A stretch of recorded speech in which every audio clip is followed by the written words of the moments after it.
Mais c'est une découverte pour la population guyanaise qui avait pris l'habitude de ne pas se rencontrer et de vivre en vase clos, chacun dans sa communauté. Et elle s'est rendue compte le 28 mars que finalement elle avait aussi des points communs, qu'elle pouvait débattre, échanger et participer à un mouvement collectif. Donc cet esprit, il était présent, mais il n'était pas visible. Donc cette marche l'a rendu visible parce que personne ne pouvait prédire le nombre de personnes qui se seraient rendues à cette marche. Donc ça a été une agréable surprise et une prise de conscience de cette action collective qui pouvait être menée. Il faut prendre les choses dans l'ordre. Dans l'ordre, il y a une configuration qui est plutôt cloisonnée en temps normal. Il est difficile de changer du jour au lendemain cette configuration-là parce que derrière, il y a des intérêts. Quelle est cette configuration? On a une division ethnique des activités professionnelles. Derrière cette division ethnique des activités professionnelles, il y a de la compétition, il y a de la concurrence. Donc on ne peut pas mettre à plat tout ça du jour au lendemain en disant ben non, nous sommes tous égaux et nous allons redistribuer les richesses. Ça ne se passe pas aussi simplement. Donc il y a eu cette prise de conscience que nous avions des revendications en commun, mais on n'a pas non plus que des points communs. Donc les divisions qui sont à l'œuvre en temps normal sont revenues bien plus rapidement que ce qu'on espérait, parce qu'on se dit mais ça a duré une semaine d'unité et pas plus d'une semaine, mais c'est déjà pas mal une semaine. Mais il faut savoir, ça laisse le temps maintenant de prendre conscience de l'ampleur de la division dans la société guyanaise et pour mener une action commune, tous les paramètres qu'il faudra prendre en compte aujourd'hui pour plutôt focaliser sur nos ressemblances au lieu d'activer systématiquement les divisions. Alors ces divisions aujourd'hui, ben, elles existent bel et bien. Maintenant, c'est à nous de les identifier, de travailler sur une action commune, une société commune, plutôt que d'exploiter toujours et encore cette fameuse division de la société guyanaise qui est présentée comme des groupes ethniques divers et variés, alors que derrière tout ça, il y a avant tout des individus qui ont des ressemblances. L'histoire a façonné cette société guyanaise. Que s'est-il passé? Eh bien, chaque vague migratoire a été appelée en Guyane pour occuper une fonction économique, un secteur d'activité. Ça n'a pas favorisé les rencontres. On se rend compte justement au fil du temps que ces divisions n'ont pas permis de créer des passerelles, de créer du lien. Donc on a pris l'habitude, chacun, de vivre cloisonné dans son environnement. Aujourd'hui, si on a envie de changer de secteur d'activité, ça veut dire aussi, ça sous-entendrait aussi changer de groupe ethnique. Alors c'est là qu'on a une difficulté dans la société guyanaise. Cette difficulté à transgresser justement cette règle. Alors on en a pris conscience, c'est déjà bien. Maintenant, il faut réfléchir à de nouveaux moyens de vivre dans cette société. Quels sont les moyens qui sont à notre disposition pour dépasser ces cloisonnements, ces divisions, ces catégorisations? Qu'est-ce qui est à notre disposition aujourd'hui pour pouvoir voir une Guyane différente? Et c'est ce qui a été proposé pendant les 4 semaines. Des débats, des échanges, des prises de conscience, mais pas au point de franchir le pas. C'est pour ça qu'il y a une grande frustration juste après, en disant mais on a beau temps débattu et quand il a fallu redistribuer, ben, chacun est reparti avec sa cagnotte. Et il y a eu une profonde division. Oui, parce qu'on n'a pas encore, c'est pas en 4 semaines qu'on va reconstruire cette société, mais il y a déjà une prise de conscience et ça, c'est un grand pas. Là, ça veut dire qu'on a réussi. Ça, c'est le résultat qu'on doit obtenir. Je vous prends un exemple bien précis. Dans les salles de cours, lorsqu'on aborde ces sujets-là, je pose la question aux étudiants, je dis, si demain un Monde présente le journal télévisé à Guyane Première, eh bien la première réaction des étudiants, c'est l'éclat de rire, disant, mais non, ça va faire bizarre quand même.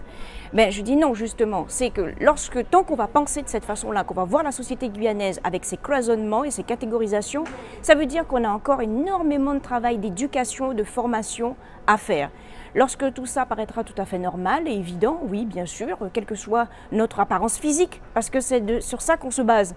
Donc, quelle que soit notre apparence physique, oui, c'est un métier, c'est une profession, c'est une compétence que nous avons. Là, c'est ce travail que nous avons à faire maintenant.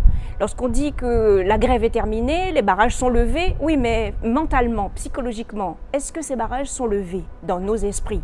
Non, toujours pas. On a encore énormément de barrières qu'il faut absolument déconstruire petit à petit. Pas brutalement, parce qu'on voit bien que ça braque, on voit bien qu'on va aux extrêmes, donc tout doucement par l'éducation. Et l'éducation de nos plus jeunes aussi en fait partie. C'est pour ça que l'éducation était au cœur des revendications.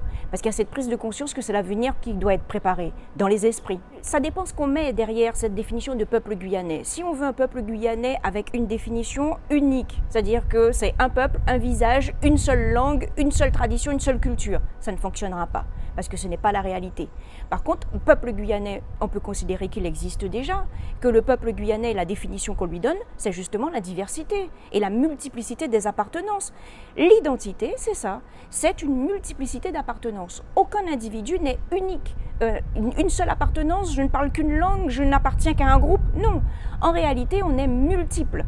Les individus sont multiples, nous sommes multiples. Nous parlons plusieurs langues qui nous permettent justement d'accéder à d'autres identités. Ça fait partie intégrante de cette construction d'une société. Si on veut la voir au singulier et pas au pluriel, c'est là qu'on se trompe. Alors que la société, le peuple guyanais, il existe et sa force, c'est sa diversité. On en parle beaucoup, mais on ne l'exploite pas suffisamment. Oui, c'est maintenant que les choses sont en marche, on pourrait presque dire, depuis cette marche. Pourquoi? Parce qu'il y a eu cette prise de conscience. Il y a un avant 28 mars. Là maintenant, on a vraiment un après. Parce qu'on se rend bien compte que les mouvements sociaux n'ont pas pris fin réellement. On débloque les routes, d'accord, mais on a vu qu'il y a énormément de grèves qui sont encore en cours au moment où on est en train de parler. Donc ça veut dire qu'il y a des revendications, que ce mouvement de révolution participative n'est pas terminé. Donc cette action du 28 mars, elle a marqué les esprits et beaucoup essayent de comprendre comment on a réussi cet exploit. Alors il y a des éléments qui nous permettent de le comprendre. Ce sont les éléments, c'est ce que nous avons mis avant tout en avant nos points communs et pas nos divergences. C'est collectivement que nous avons réfléchi. Donc ça, c'est à construire et à faire fructifier pour la suite, justement. Et on a l'impression qu'aujourd'hui, il y a cette volonté de poursuivre le débat, de poursuivre les échanges, parce que sur tous les barrages, c'est ce qui s'est passé. On a débattu, on s'est rencontrés, on a échangé, et il y a cette volonté aujourd'hui de poursuivre. Donc ce mouvement du 28 mars, il prend une autre forme. C'est que beaucoup ont envie que cette union se poursuive dans le temps. Alors sous quelle forme? Eh bien, on échange, on discute et ne surtout pas censurer, que la parole circule. Oui, ça, ce sont des rencontres formelles. Moi, je parle surtout de toutes les rencontres informelles. C'est elles qui vont aider la société à poursuivre cet esprit du 28 mars. Les associations, les rencontres de personnes, d'individus, les actions collectives que nous allons mener dans la société au quotidien. Nos interactions quotidiennes, ce sont celles-là qui vont nous permettre justement de poursuivre cet esprit. Mais l'action formelle, elle existe par les collectifs, par l'État, oui, mais si l'individu en lui-même, l'acteur social que nous sommes, n'est pas convaincu, on ne pourra pas lui imposer un autre mode de vie. C'est de l'intérieur et c'est du bas, de la base justement, que ça doit venir. Donc cette impulsion, ce sont toutes les actions informelles qui seront menées, voilà, dans les associations, les discours, dans les centres de formation aussi. Donc nos écoles, dans nos universités, surtout pas de censure, que cette parole puisse circuler, qu'il y ait des débats engagés dans nos amphithéâtres, que l'on puisse poursuivre cette discussion autour de que s'est-il passé et qu'est-ce que nous voulons en tirer comme conclusion et qu'est-ce que nous voulons garder de ce qui s'est passé. Maintenant, on va tirer le bilan de ce qui s'est passé. Et surtout, qu'est-ce qu'on veut garder?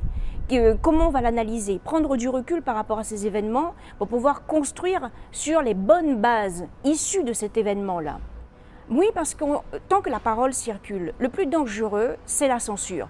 Considérer par exemple que tel et tel collectif, lui n'est pas représentatif, lui on ne peut pas l'écouter, le document n'est pas signé donc on ne peut pas en tenir compte. Non, ça c'est de la censure et c'est finalement empêcher à la parole de circuler.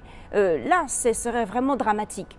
Tant que la parole circule, tant que les opinions peuvent s'exprimer, même si ces opinions ne vont pas en accord avec l'ensemble du groupe, qu'elles s'expriment pour pouvoir en débattre. Et c'est ce que la population guyanaise avait demandé, d'enfin pouvoir débattre sur elle-même.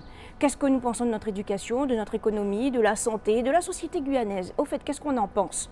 Parce que jusque-là, c'était des petits groupes qui s'exprimaient au sein des syndicats et des partis politiques. Tout le monde n'est pas syndiqué, tout le monde n'a pas forcément d'opinion politique. Donc là, c'est la population qui est descendue massivement dans la rue pour dire « j'ai envie de savoir où on va ». Tant que cette parole circule, qu'il n'y a pas de censure, que tous les collectifs, les contributions sont prises en compte, là on peut être rassuré et vraiment optimiste, en se disant tout le monde compte. Ah, on a tout intérêt à ce qu'elle circule, bien sûr, sinon la censure ça marche dans les deux sens. C'est-à-dire que oui, celle qui dérange, la parole extrémiste, il faut absolument qu'elle circule pour pouvoir la contredire. Si elle reste dans des groupes restreints, des groupuscules, non, surtout pas. Il faut pouvoir l'entendre pour la contredire. La science est à la disposition justement de la société. On peut répondre à ces propos haineux, racistes, par l'économie, par la sociologie, par l'histoire. La science, les sciences humaines sont à la disposition de la société pour pouvoir répondre et expliquer ces phénomènes. Donc pourquoi le racisme émerge d'un seul coup? Est-ce qu'il est là tout le temps ou bien est-ce qu'il y a des facteurs aggravants? Tout ça, les scientifiques ont les éléments de réponse. Si la parole ne circule pas, on ne pourra pas répondre. Si on ne laisse pas les questions se poser, on ne pourra pas apporter de réponse. Ce serait vraiment dramatique parce qu'il a montré qu'il était capable de faire de belles choses, de mener de belles actions. Il y a un potentiel énorme, que ce soit au niveau artistique. On peut féliciter tous nos artistes qui se sont exprimés, des beaux textes qui ont été écrits. Donc on a des écrivains, on a des chanteurs, on a des artistes en règle générale. On ne les entend pas, on les voit pas et là ils se sont exprimés. Donc on sait qu'on a ce potentiel. Il s'est montré, comme on a souvent dit, le monde entier l'a vu. Donc ce serait dommage de revenir en arrière, de se dire que finalement on a encore cette vision négative de nous-mêmes qui ne nous permet pas d'aller plus loin, tout simplement parce que les revendications n'ont pas été entendues. Ce serait vraiment dommage alors que le potentiel existe, cette richesse est là, elle est dans ce peuple guyanais qui s'est exprimé et qui ne demande qu'à l'exploiter.